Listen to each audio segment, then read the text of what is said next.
Good morning. Welcome to the Korean Language and Literature Department at Goethe-Universität in Cluj-Napoca, Romania. I am pleased to introduce to you a very special guest, Dr. Andreas Schirmer.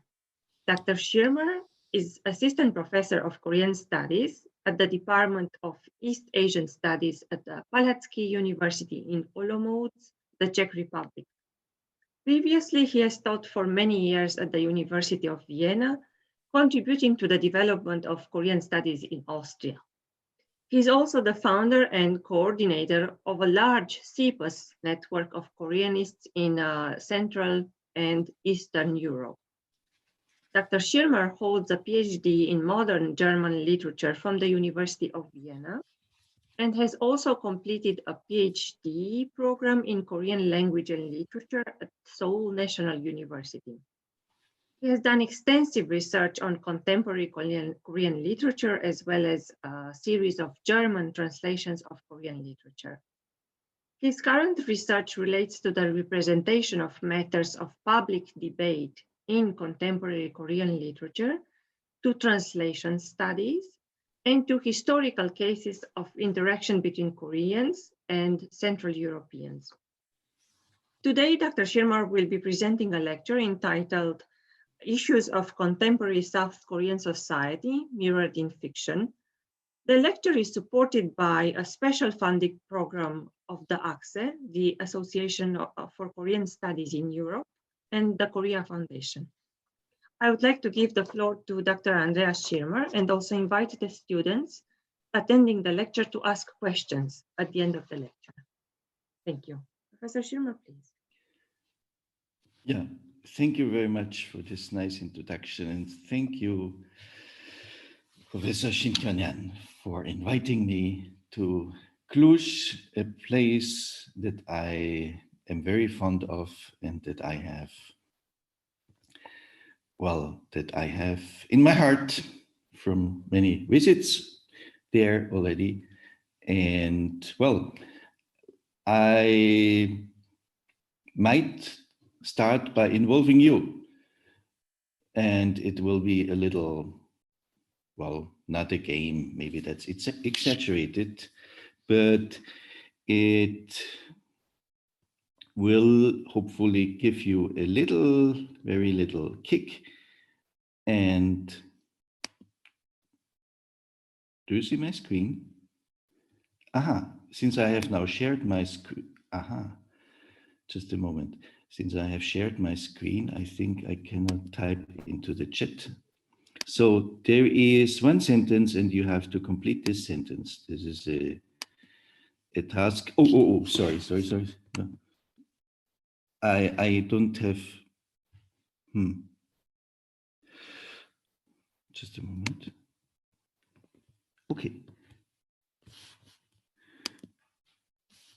Screen is not shared, right? But you are moved. Right. Right. Okay. Just a moment. Here you are. So what you learn from reading is, please do not type right away. So what you learn from reading is, and now you complete by one word, not more. Please, well, think it over for half a minute, and then we will have a countdown, and you type in the word that comes to your mind, and the solution will come at the end of this class or of this little lecture. Can you share the message with us on the chat? You don't see it. I wrote it to everybody. Yes, Zoom, but please maybe press enter. So let me check, for example, Stefania Verdes. Don't you see my chat message? Okay. Very sorry. Now you see it, right? Yes. Pardon. So the question is what you learn from reading is, and we have to ponder on this, right? you ponder on this for, well, half a minute. And please, keep in mind, it's only one word. And you write it not right now, but after a countdown all at once. So in order that you don't influence yourself mutually. Only one word.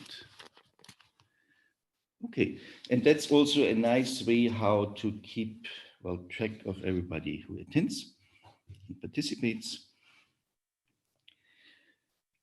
For the countdown, well, I'd make it short, just from 5 to 0. Are you ready? Thank you. Okay. What you learn from reading is, countdown, 5, 4, 3, 2, 1, 0.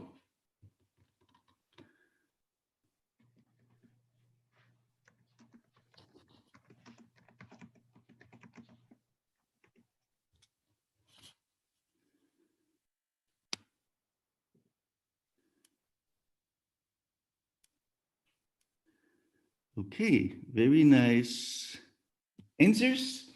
So I hope this will keep you going to the end of this class, of this lecture, because you are curious about the solution.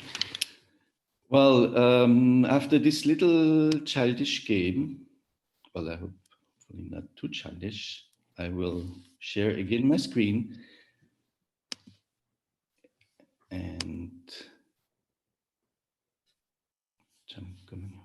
just a moment. Yeah, and try some glimpses on issues of contemporary South Korean society mirrored in fiction. Well, this sounds in fact as if I would now talk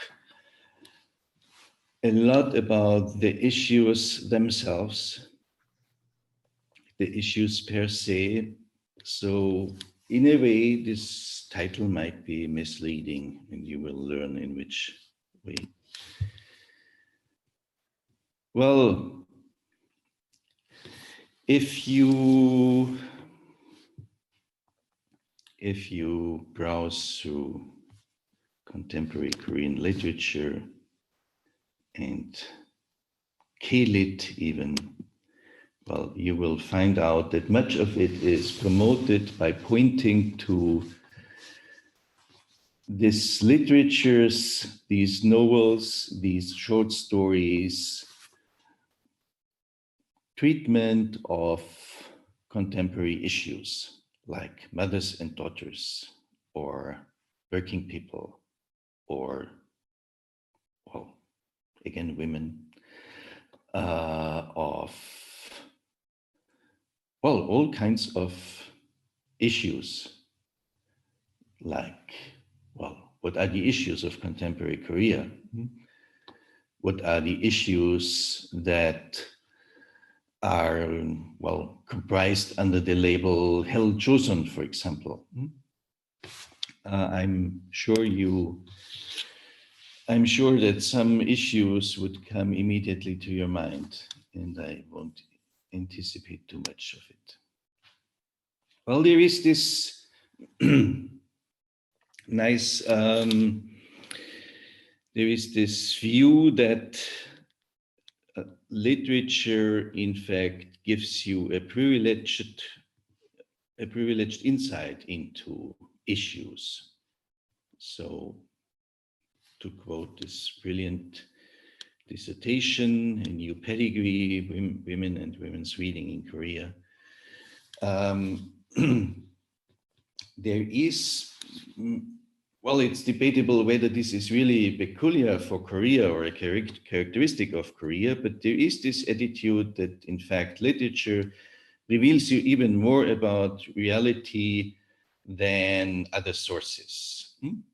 So, and you could argue that this is related to Korea's history, So to censorship, to, well, a dictatorship, which created, as is said here, a special pact between readers and writers, a desire to tell the truth and an expectation to hear the real story, even in the form of fictional novels and lyrical poetry. Literary works provided a channel for the unofficial true story or history. So in this view, Korean literature of, say, the 70s would manage to tell you about the reality of, well, workers' exploitation, for example, by this brutal dictatorship for development, while you would not hear that much about it via, well, from reading newspapers.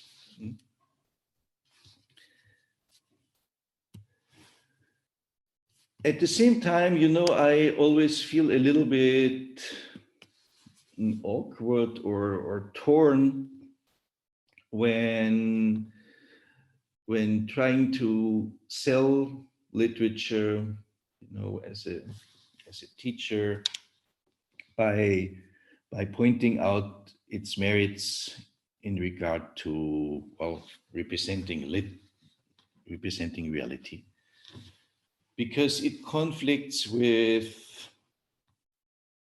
well, with one thing that might be the opposite thereof, literarity. So if you are really in literature, well, I mean, there are people who only care, in fact, about the representation, to put it simple, and there are people who care about the literariness. Maybe I anticipated already too much of what I will talk about. Roman Rapp Jakobson, this brilliant person who has lived in Prague,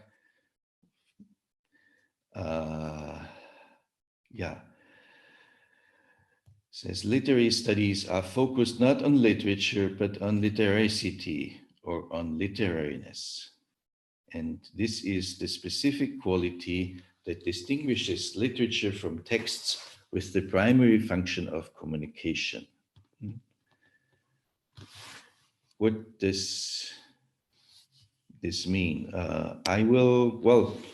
I'm bound here to monologue a bit.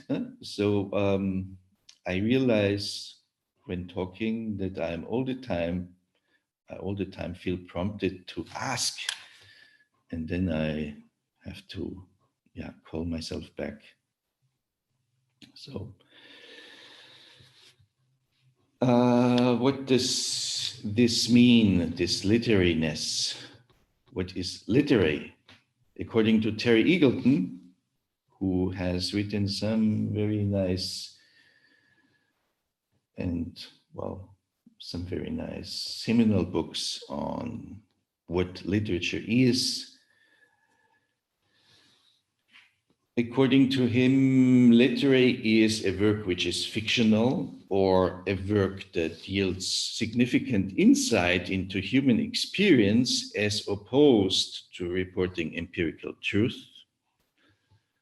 Or literary is a work that uses language in a peculiarly heightened, figurative, or self-conscious way. Or literary is a work that is not practical in the sense that shopping lists are. Or literary is a work that is highly valued as a piece of writing, which is then a little bit of a, well, circular thing.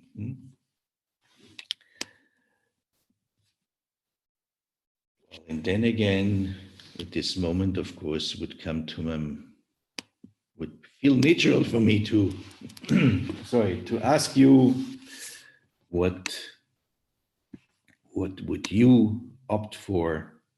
What would be your choice? But let's jump over this.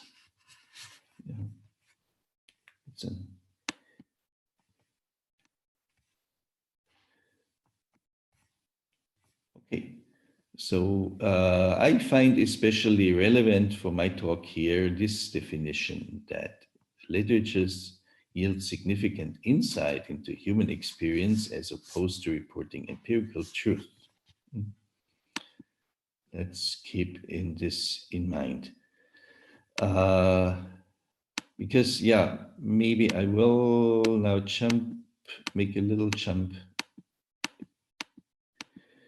Because in fact, if you look at how, I will go back, don't worry, at how literature is promoted or sold, you will find out that quite often literature is sold with the argument that it tells you something about more or less empirical truth. And yeah, if you just browse through the weekend's feuilleton, in many cases, the strong point of a book that the reviewer recommends to you is claimed to be, well, its value as representing real world. So, as if there would be no higher praise for a piece of literature than confirming what we actually know from newspapers, from history books, from sociology. Well, this is just an arbitrary example. So this novel foreshadows the Nigerian coups, and shows the color and vivacity as well as the violence and corruption of a society making its own way between the two worlds.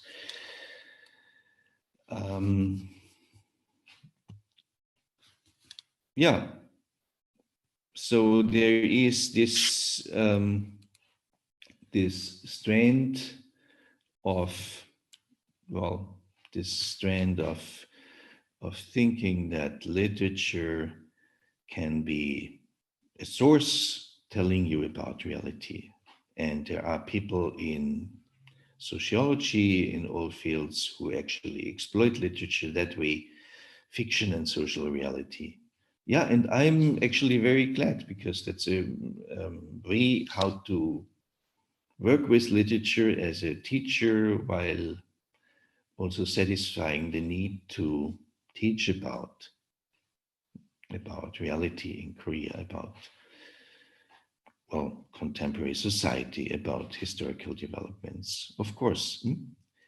And, well, there are sociologists like these who became famous actually with this article, who would even claim that literature has a significant advantage over non-fiction, or fiction has an advantage over non-fiction in terms of,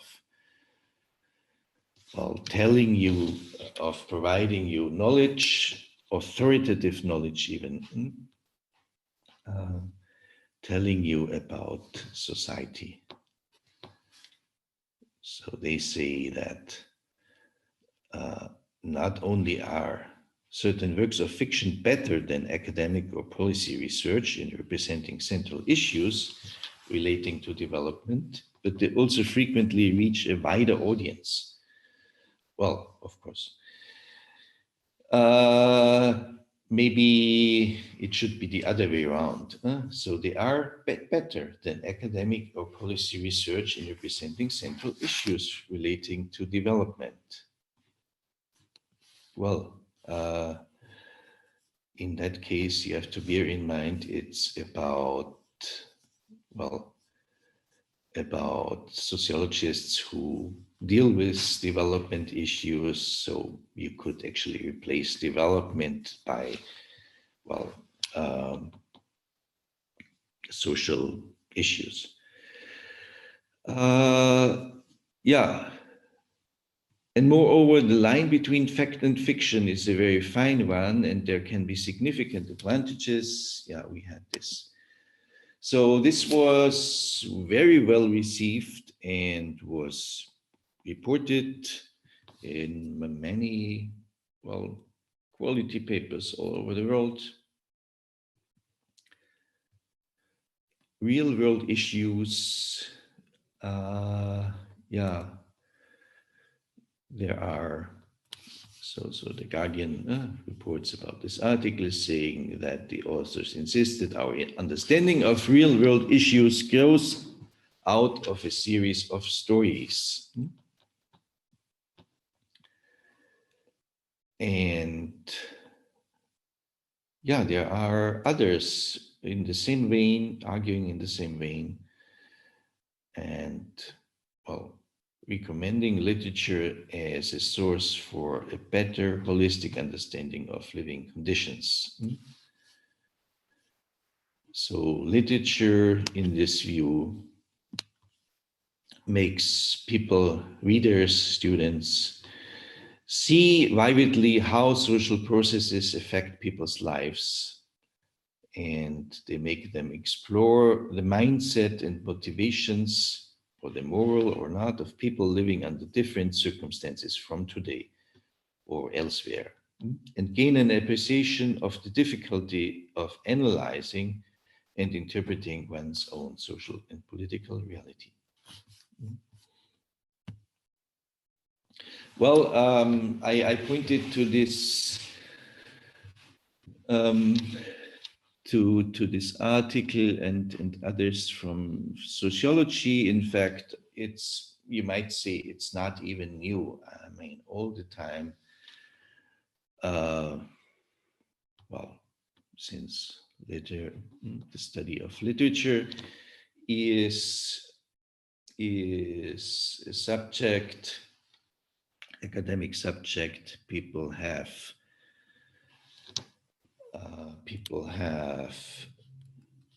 well, mined literature as a mirror of, I admit these are all German, I realize now, but Spiegel means mirror, so literature as a mirror. Scholars have mined literature for, well, for elements that mirror social reality. And it's true, literature is often a mirror of real conditions. But what is often forgotten then is that it's not only literature that mirrors. So you, anyway, even if you only read, well, nonfiction, if you only read newspapers, you do not have a direct view on the real conditions. You have mirrors and lenses all the time. You never have the clear window. You might say, okay, the unemployment statistics are a different kind of mirror. They are more reliable than whatever a novel can tell you about unemployment. But at the same time, the truth of unemployment is no number. And in the end, it always matters what the meaning of numbers is. So statistics is not reality itself. And statistics only mirror reality in a way, or abstract reality. They are a lens, they are not a crystal clear window.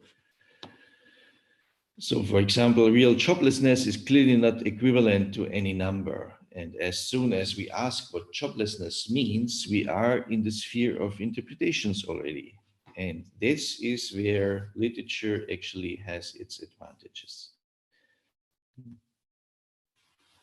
So in Asian studies, looking at conditions as they are mirrored in the minds of people is in fact often the more promising object of study.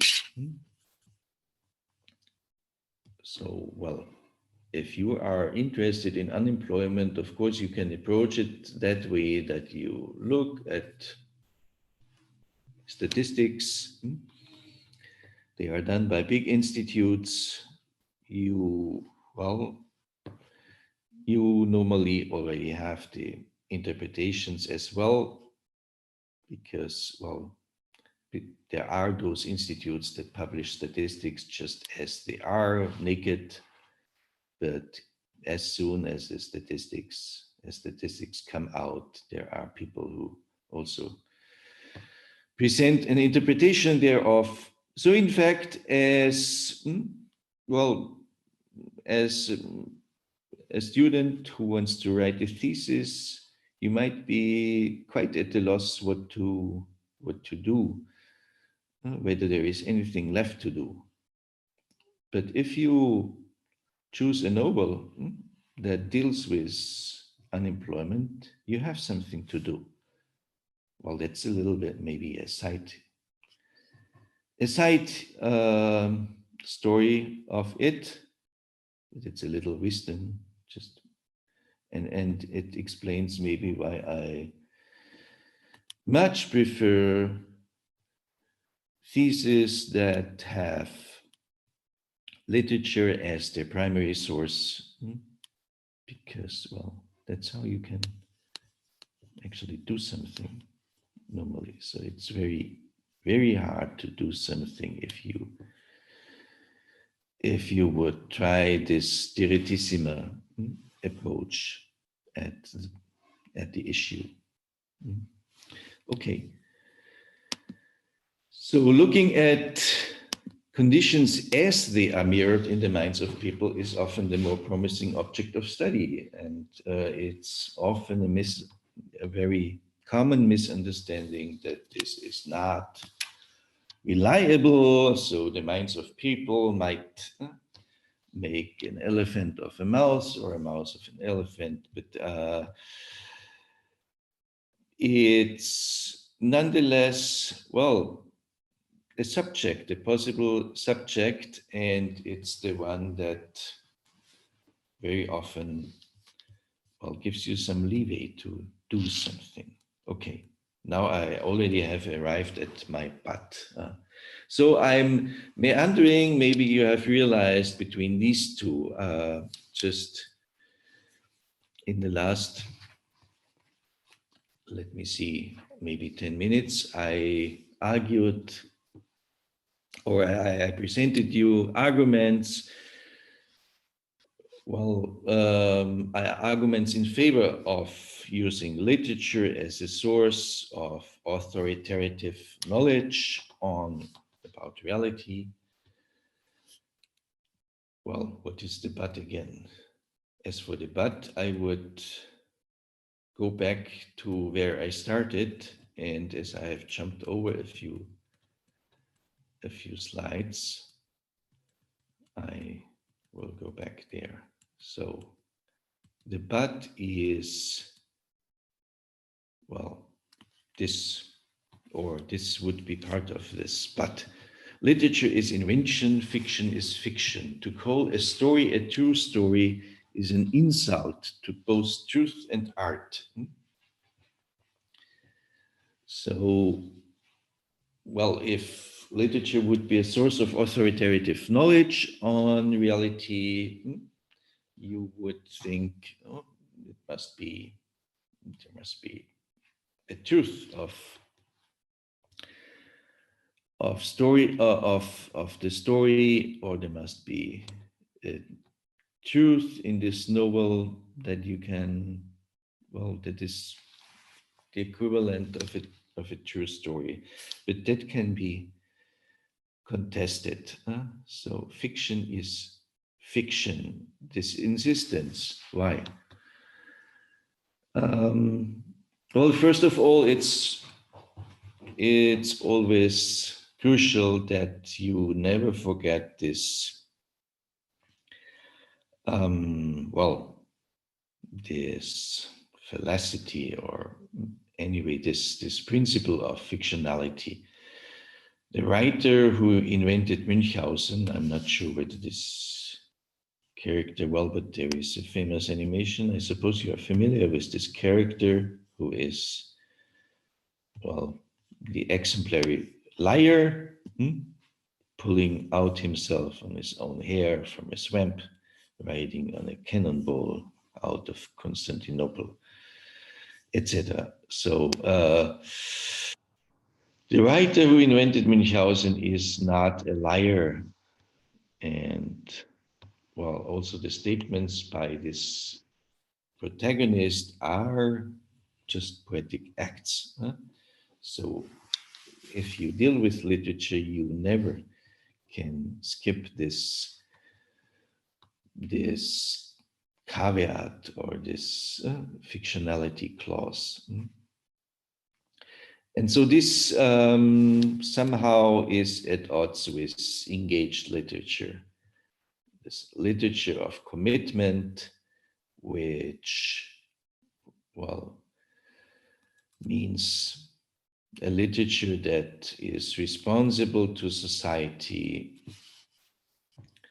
You have to consider that, well, this famous littérature engagée is also a reaction to another position, to, well, to this art for art's sake position. And, well, Sartre is the famous protagonist there of criticizing Marcel Proust and also Gustave Flaubert, and defending a literature that would fight for, well, all kinds of improvement of society. Yeah, should literature talk to a public? And should literature provide interventions on public discourse? That's a formula that I find often when literature is recommended. Should literature speak to society? There is this position that says literature is about the self. So, like this, ultimately we read in order to strengthen the self and to learn its authentic interests. The pleasures of reading are selfish rather than social. I'm wary of any arguments whatsoever that connect the pleasures of solitary reading to the public good. Okay, maybe I realize now that I should go from these matters of principle to, well, to something beyond this, to something more concrete. And yeah, 50 minutes are passed too quickly. If you're talking, you maybe have realized that time passes much quicker for a speaker than for a listener. That's a wisdom. And so I realized that I should now really go to my few examples, and they stem from this book, Castera by Bang Mingyu. You see him here in his youth. And, well, this is my translation thereof with a different title from a different story. So it's different stories. This is the author, a bit older. And Castera is a sponge cake. So this sponge cake is here in this refrigerator, and the story of the sponge cake of Castera is the first story here. Well, I have to connect this. Now I go back to the idea that literature nonetheless tells us a lot about social issues, and even so, I really am quite a fan of this idea that literature is catering to the self, etc. At the same time, I'm pluralistic enough to acknowledge the value of literature as a source of knowledge about society. But maybe we can somehow connect things and say that literature, via its literariness, is even able to, to provide us even more. In this case, it's about providing us formulas and really, well, really memorable formulas, really memorable, well, icons of social reality. And so this icon here is the sponge cake or the refrigerator. Yeah, refrigerator 냉장고. In fact, it's a 고장난 냉장고. A refrigerator that is not working, that is broken. And yeah, 냉전. You certainly know that 냉전 is the Cold War. So all these meanings play a little bit into it. The story of castera, of the sponge cake in this 고장난 냉장고 is about a poor student who buys a second-hand refrigerator, and in the end he ends up putting all his problems and all kinds of things that are dear to him as well, both into the refrigerator. There is this old joke, how do you get an elephant into the fridge? You open the door, you put the elephant in, you close the door, done. And by this same, well, ridiculous principle, our hero in this story, Castera, is putting into the fridge what he puts in his father, who is, well, bankrupt. He puts in his favorite books. He puts in his, well, his university, the whole of China, the USA. Well, yeah, what does this mean? He puts in all kinds of things that bother him, but he also puts in things that are precious in his view. So he keeps them in the refrigerator as a kind of, well, in order not to decide, or in order, yeah, to keep things undecided, floating midway. And well, the story tells us a lot about living conditions of the student. You know, you might, not sure, do they sell a lot of used fridges, second-hand fridges in Romania? Well, in Korea it's done, and it tells us something about living conditions. But more importantly, well, it is a metaphor, or it is an icon for, well, the living conditions of a student who really lives on the edges, on small money, and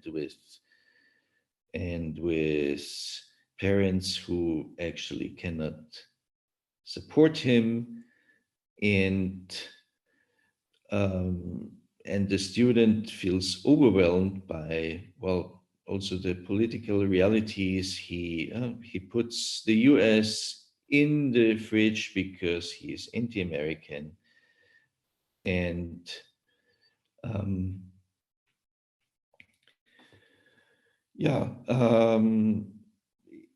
and in the end, it's a very strong, well, it's a very strong image for a person in, formative years in Korea who just tries to, well, just tries to get into the new millennium, because this story plays at the end of the last millennium, end of the 90s. And yeah, it's so ridiculous, but at the same time hilarious. Not sure whether I got this across, but it's not the only story about a poor student. There is another poor student who is the protagonist of Yakult Ajuma. So you have here the Yakult Ajuma, or Yakult, anyway, it's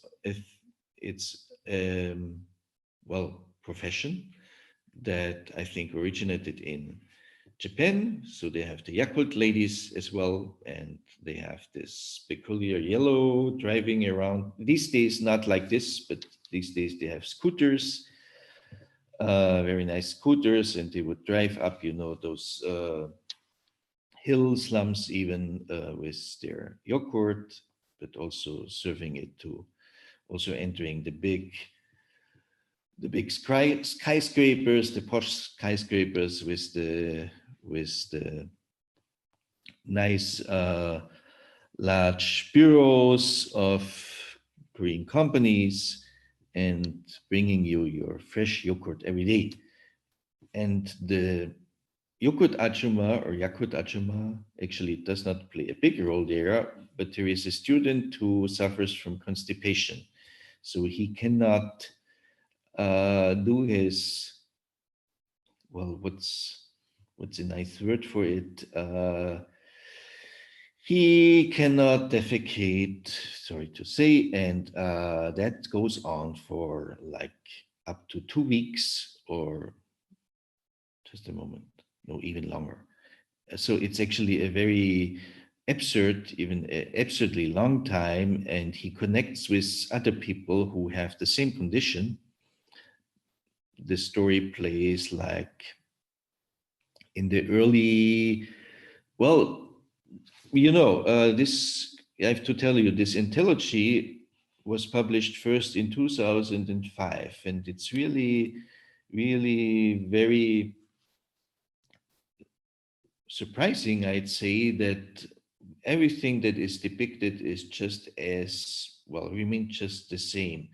And there are also things like, well, that's not crucial here, but there are things like cafes, internet cafes, where people exchange their opinions, and you can see that Koreans practice this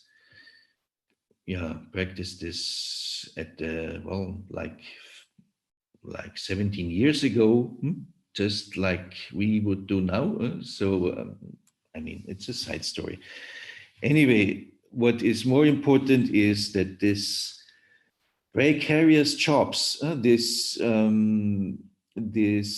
really miserable condition of people who have an irregular job, or who are irregular workers, that this just has remained the same. So you might know that the current president based his campaign on raising the minimum income for irregular workers. And yeah, irregular workers are really a big issue in Korea. And here, many irregular workers are shown as suffering from constipation because of their stress, and because of humiliation, and because of, well, this work culture, this exploitative work culture of Korea. So here we have a domi working in a parking lot, and he, well, why does he suffer from constipation? He has to show people with some movements by his hands. Every customer he has to point the way, even so there is a nice flash, so would actually not be needed. But since the work of such an irregular worker is cheap, the workforce is cheap, Koreans do this. And well, there is this brilliant icon or metaphor of the dodo who became extinct. Maybe you know the story of the dodo on Mauritius, who was like trusting and who was then, well, eaten up by the Portuguese who came to Mauritius because it was such an easy prey. And the totally apocryph, the totally, absurd and totally invented anecdote of Bang Ming-yu here is that the dodo also suffered from constipation because of all this stress. And the dodo thus, ended up by hiding his excrements because the Portuguese would chase him by following. As hunters do, by following the excrements of the animal that they are chasing. And so the dodo resorted to all these strategies that are absurdly described in detail with some fantasy Portuguese, French terms by Bang Ming-yu, eating up excrements, defecating underwater, mixing their own excrements into the excrements of other animals, or defecating only in very, very small tranches, so that the excrement is hard to detect. And all this becomes like the icon of the plight of Korean, of Korean working people, and especially of the Pi Chongyuchik, of the irregular workers. And I realized that I have to go to the end, but let me, I think it's only 2 or 3 stories that I will shortly refer to as well, and then try to wrap it up. There is this story about a student who finished college, a 2 years education, and he sends out 77 applications, does not land a job, and ends up finally by chance as a worker for an amusement park, which is in fact a very miserable amusement park that lives mostly from renting duck boats to actually rather poor people, very on the margins of the big town, so very much on the outskirts and not on a real lake, but on an artificial lake created by a dam. And there is again something that is Gojangnan, which is the Dudoji Chapki game machine. And the Dudoji Chapki game, here again would be a point where I would normally ask you, has anybody ever played it? Does it exist in Romania? But you have Dudoji in Romania, you have moles, don't you? And maybe you have those farmers who would also not like the moles because, well, you know, in spring they are building, they're enlarging their dwellings, and then they are in the view of the farmers, wasting the field, the grass fields, the grass, sorry, not the, do you know what I'm talking about? It's so hard to monologue all the time. Please, just a moment. Sasha, Michaela, are you familiar with the mole matter? Are you aware, or is there anybody from a farm? No.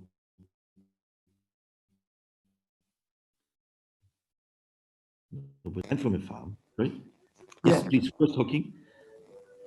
I said, that was your question, right? What a millimeter is?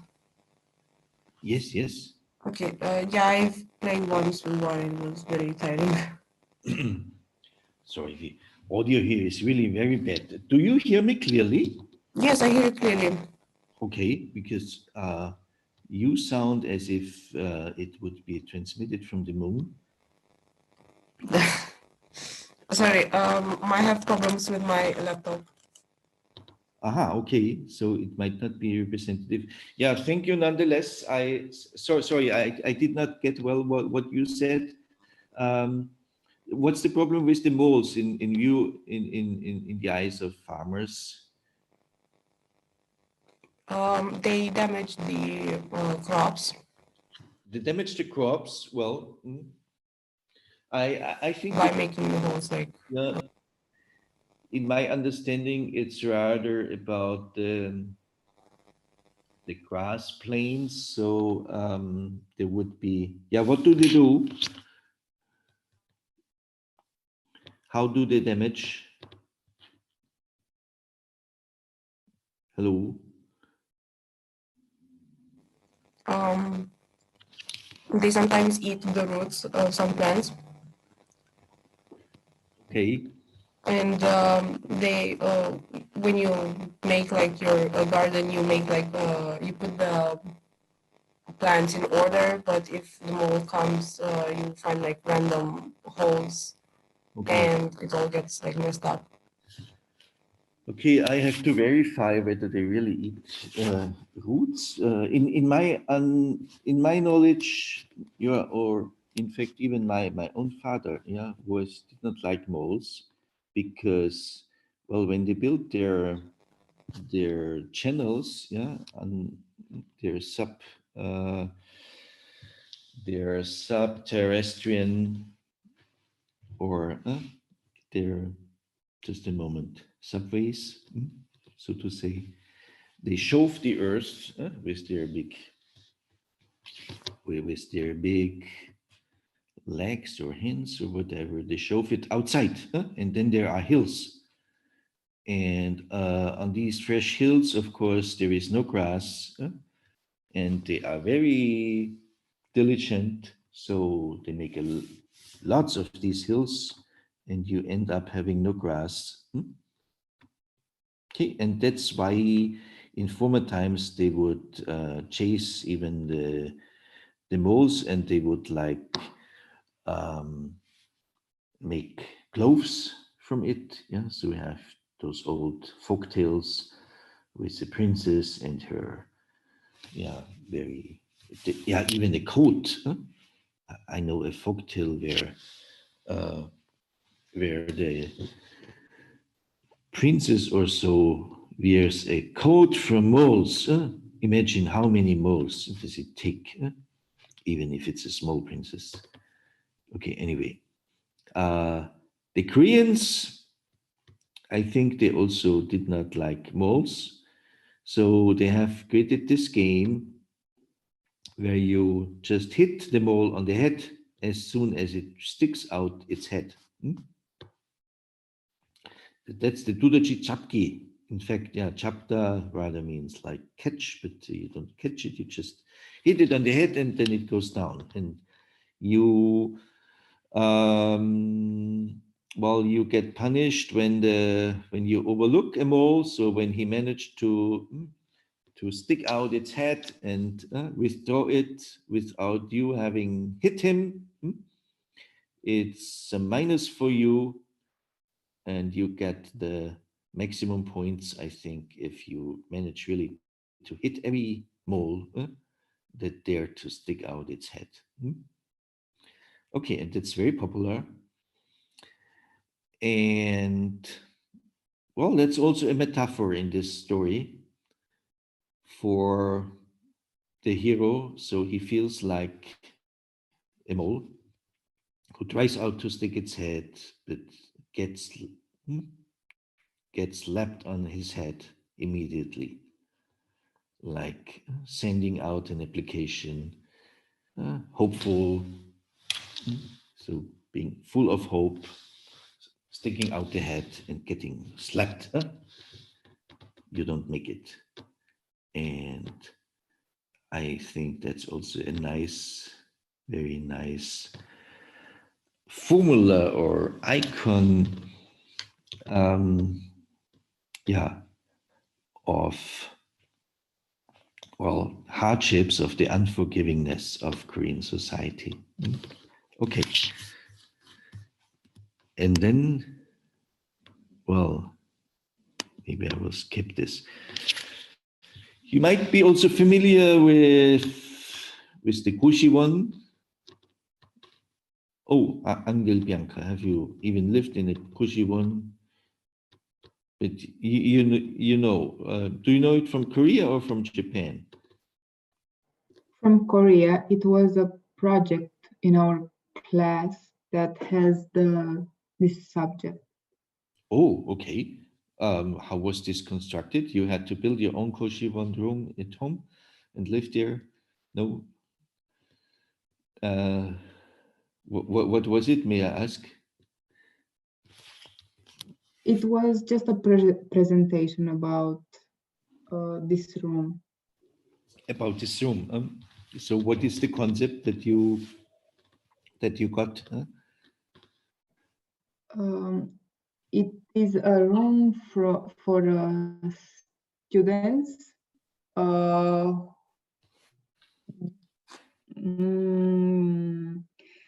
Very, very small, and you can sleep well or take a bath very well.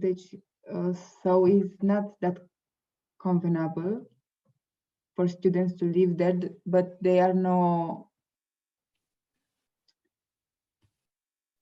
other choices.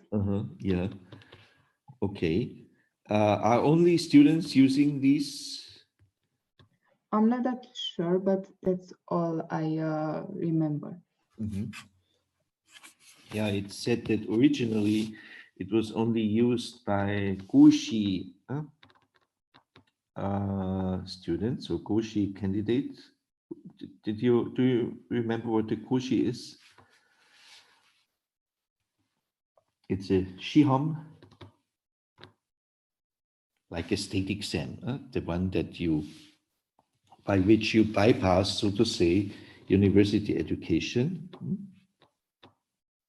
And well, originally it catered to these, but in fact, yeah, it evolved into a cheap accommodation for almost everybody, from the bar lady to the manual worker. And there is one story in this anthology, Castera, that dwells on the life of a student who, well, has so meager means that he also resorts to a koshibon because everything else is too expensive. So these koshibon with these 2 square meters or so are affordable. Often they don't even have a window. The walls are very, well, are next to nothing. So you hear everything. There is an extensive episode on it with the protagonist trying to keep his, well, to refrain from farting. Well, you may have realized that Koreans like a lot all kinds of scatological and things, but even that, I mean, it's not trivial. So now I realized that even that would be worth talking about, because he compares his farts to fish and to tropical fish and to sharks and whatever. That's very hilarious. But then, and now the picture is missing. The picture that I wanted. So I have to describe it. There is one, and this will be the last icon that I present here. It's an ear on a mouse, on a labor rat, and Pang Mingyu compares his stay in the Squishy with the imaginary organ in the ear. Okay, but maybe it will be too much now. What I wanted to say is, I'm not sure whether I got it across, but we have a bit of time for questions. I'm very sorry that I actually used more time than I was assigned to. What I wanted to get across is that this literature here manages to present formula for social reality that is somehow, well, it is of course imagination, but these formulas condense insights, or if you want to paraphrase what the story says, you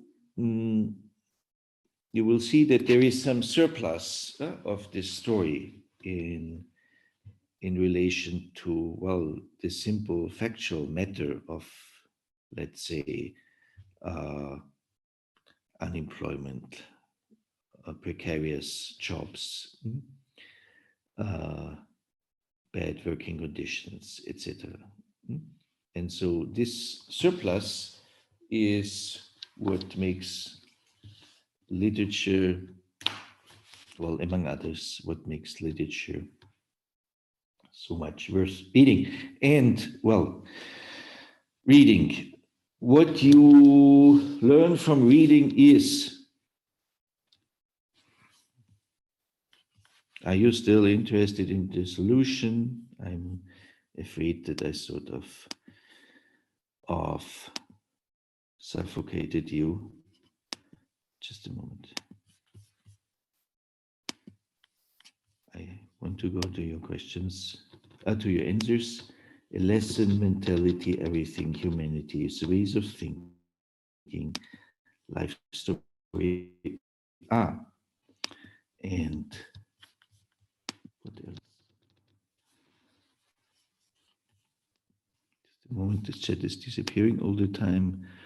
Expanding. So nobody has, I think, the correct solution.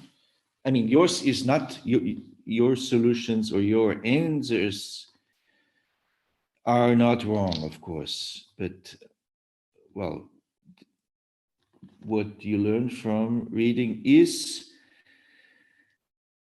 reading. That's an aphorism by Peter Handke, my favorite author. And, well, what does this tell? Reading is about reading, books, write about other books, if you are intent on just learning from books about, so to say, the outside world, outside of literature, it's not, well, can say it's wrong, but it should not be all.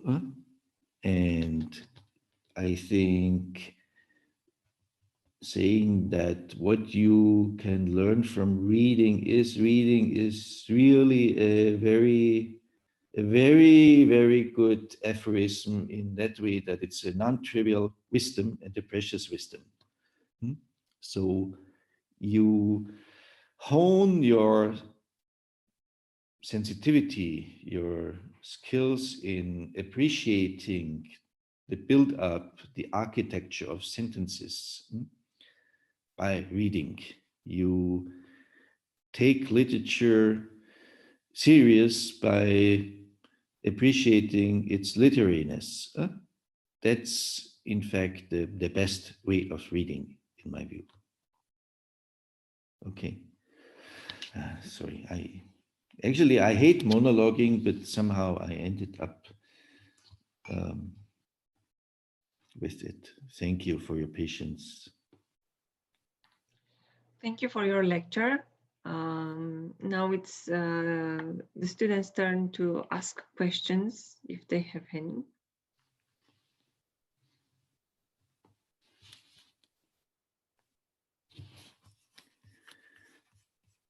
Yeah, because otherwise I have to ask you.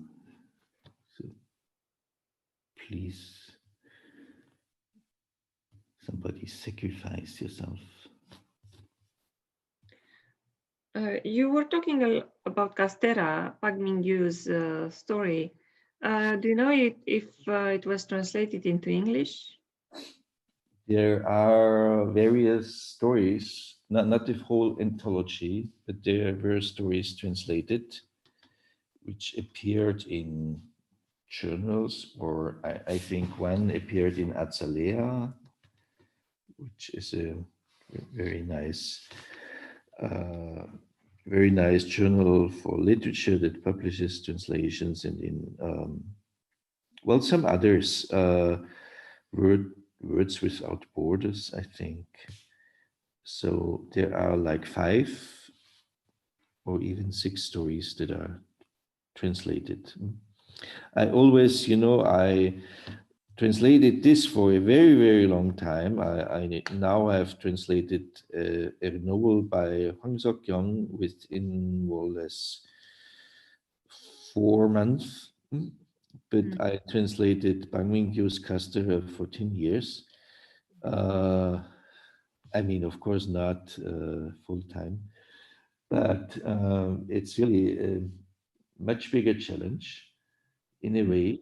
I mean, that does not say anything against Hwang Sok-kyung, whose novel is great, but these are texts that are full of puns and of slang and of, well, then again, a language full of pathos.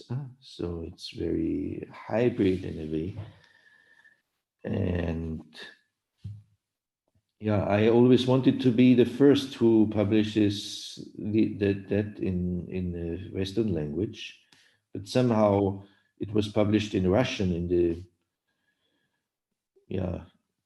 the same year as mine. It took me very long also to get a publisher for it. Yeah. All right.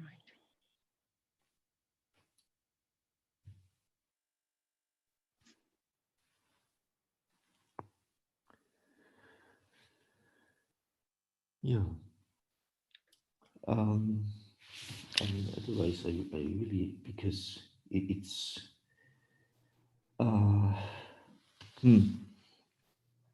because otherwise it's so sad if nobody asks something. So I just, well,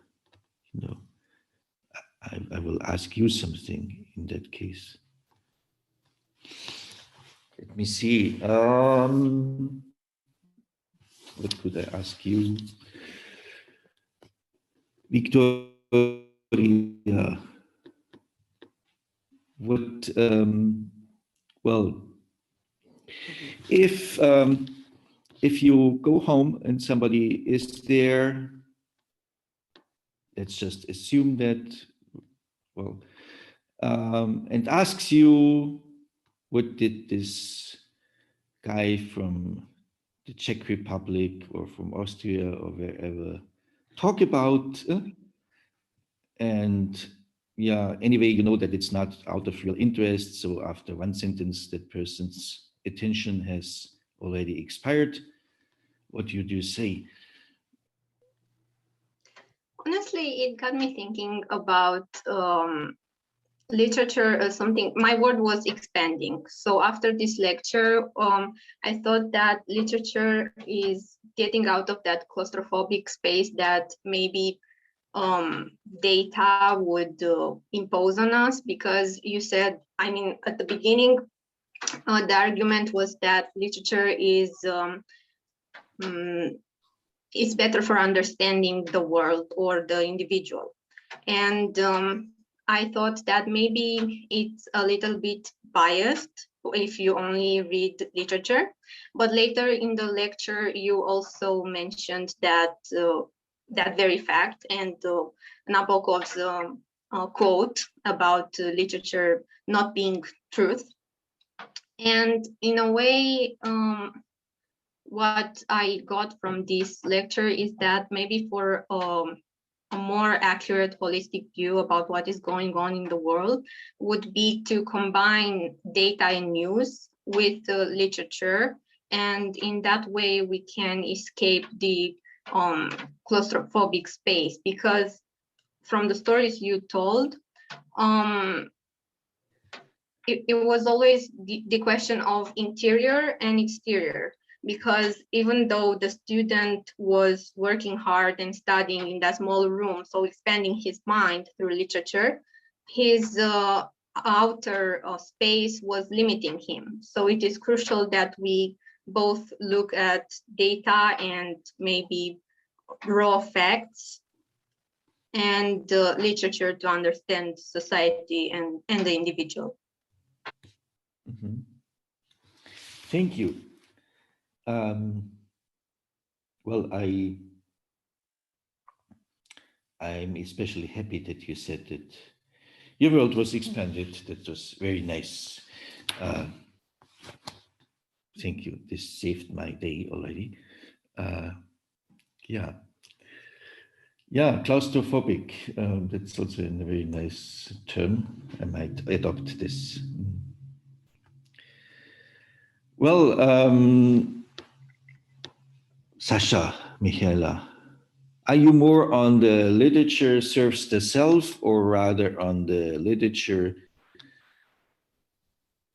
well, is a source of knowledge about the outside world side? On which side are you rather as a reader? I'm more on the side of art for the sake of art, but it was interesting the dual point that you made in your presentation, and I was thinking about this, putting those social problems into literature. I don't know, for wanting to escape from them or for exercising them in a sense. And from those examples that you gave us, I felt somehow a sense of magical realism, to say, and it's really interesting, this eschatological type of literature that the Korean novels and short stories are developing. And I was curious if you can, I don't know, explain more about this side. Eschatological, that's about the last things, right? I know. I was talking about without the H in the, I mean, about how to put it? Certification. Yes. The scatological. Sorry. Okay. I tried to strike out the H. Yeah, okay. The scatological. Okay, well, the scatological thing, I mean, that's maybe only anecdotal, but yeah, you may have realized also from watching movies and comedies, I think there is almost no comedy that does without some comic scene involving people's digestion and farting, looing, and well, you know, the big thing. And yeah, that's actually worth thinking about. I think we allowed this in former centuries, and that's maybe also a precarious thing to say. I do not want to imply that we are, so to say, more advanced or so, but I think we have a stricter ban for some reason, or we consider it as too childish to make fun of your about excrements or about farting, or having a scene playing at the toilet with you know, some mishap, or a date being totally destroyed because of the hero's inability to keep anyway, to keep things inside him. But sorry, maybe I'm on the wrong track. You meant this kind of scatological. Yes, I wanted, like, why are they interested in this? Like, it's some form of expressing the I don't know, some subconscious thoughts or Subconscious thoughts. Okay. I'd rather say that's within this trend of you know, a mentality that really invites, or that is really very receptive to this kind of humor, and at the same time, I mean, digestion or constipation as a condition that is due to stress, or that is caused through stress. I mean, that's anyway, I think something that is established, but for Browning Yu in this story, it becomes like a not only a running gag, but really a formula, and more precisely, this dodo who is chased and who became extinct. I mean, one has to consider what is really the tertium comparationis between the precarious worker in Korea and the dodo. It's not that the precarious worker is close to extinction. Yeah, it's only this.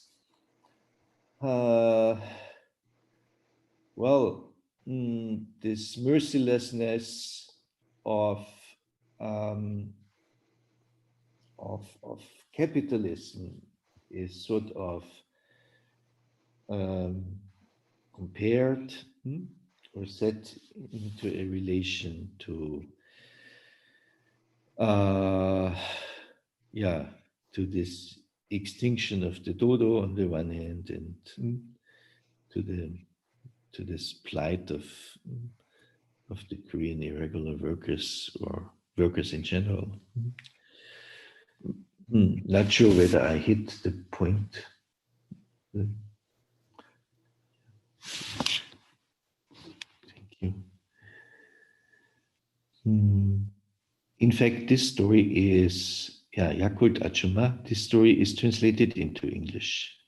And you might, I'm not sure whether it's available online. One or some of those stories that are translated into English,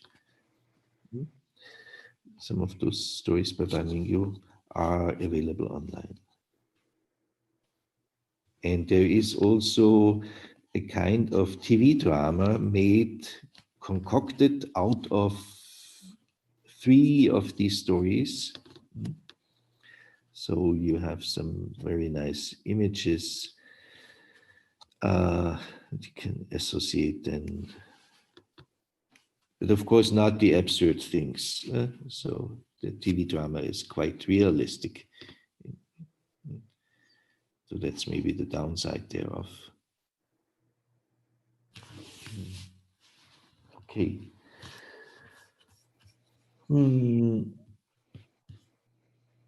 Are there any other questions?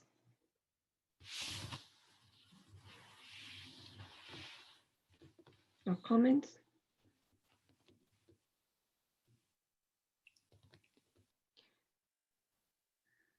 Thank you, Professor Schirmer, for raising our interest in Pag Mingyu's short prose.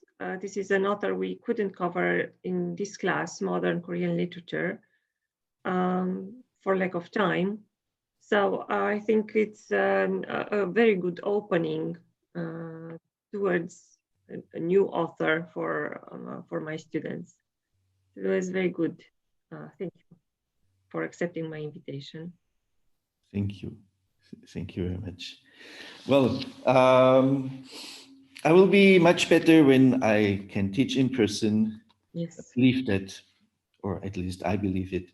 So I hope to get an opportunity. But anyway, many thanks for inviting me to this EPEL lecture, Professor Schirmer. And thank you all, especially those who were visible, those who asked questions, responded, but well, everybody, I understand that not everybody can be visible.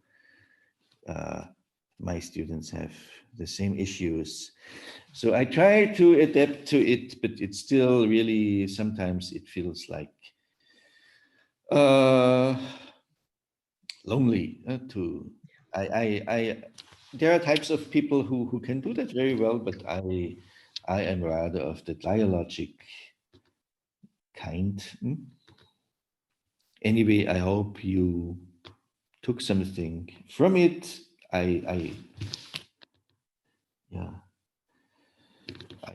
think I have to thank for this remark that my world got expanded. That's one of the nicest things that I have heard. In the last. Well, anyway, take it and hello. Yes, thank you very much. And we are looking forward to having you here in Cluj in person. I hope we can do that in the near future. Thank you. Okay, I will leave to my next lecture then. And goodbye, everybody. And goodbye, Kodotsa. Goodbye.